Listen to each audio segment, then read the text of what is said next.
డడ్డన సంక్రాంతి పండుగ వచ్చింది. ఇక పొట్టెగురుడే. అవును, ఫస్ట్ ఏమేమి మాట్లాడాలి?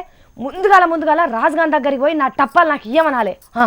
ఏంది సుజాత ఏమో చిన్నపిల్లగాళ్ళ లెక్కనే మాట్లాడుతున్నది అని అనుకుంటున్నారా? ఇగో మీరే ఈ వార్త చూడుర్రి. ఇప్పటిదాకా మా సుజాతమ్మ ఎగురుకుంటా చెప్పిన ముచ్చట మీ గురించే. పిల్లగాళ్ళు బళ్ళకు సంక్రాంతి సెలవులు ఇచ్చిర్రు. వాకిట్ల సంక్రాంతి ముగ్గులు, ఇంట్ల పిండి వంటలు, గంగిరెద్దుల గంతులు, ఊరువాడ భోగి మంటలు. అబ్బబ్బబ్బబ్బా, ఇక సంక్రాంతి పండుగ అంటే ఊరూర ఇదే సందడిగా అనిపిస్తుంది కదా.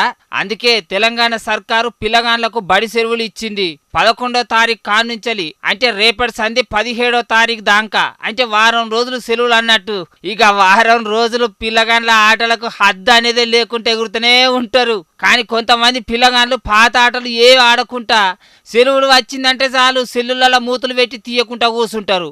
అట్లా సెల్లు వచ్చి ఆడు కంటే 10 మంది దోస్తులతో కలిసి ఇగో గిసొంటి ఆటలు ఆడుకుంటే మానసిక ఉల్లాసం కలుగుతుంది. అట్లనే గాలిపాటాలు ఆడే పిల్లగాళ్ళు బంగ్లాలెక్కి గాలిపాటాలు ఎగిరేసేటప్పుడు జర్రంత జాగ్రత్త బిడ్డ. మీదికి చూసుకుంటే వెనుకకు జారిపడ్డారు అనుకో ఈదర పోయి బాధర అవుతుంది. అట్లనే చెర్లల్ల బాయిలలో ఈతలు కొట్టబోతే ఈత వచ్చేటోళ్ళు ఎంబడే పొర్రి. పబ్లిక్ ఎంత చెప్పినా ఈయనని పిల్లగాళ్ళు ఉంటారు కొంతమంది. అసంటోళ్ళు నువ్వు కంట కనిపెట్టుకుంటుండుర్రి. పిల్లగాళ్ళు జర్ర అంత పైలం ఉర్రా.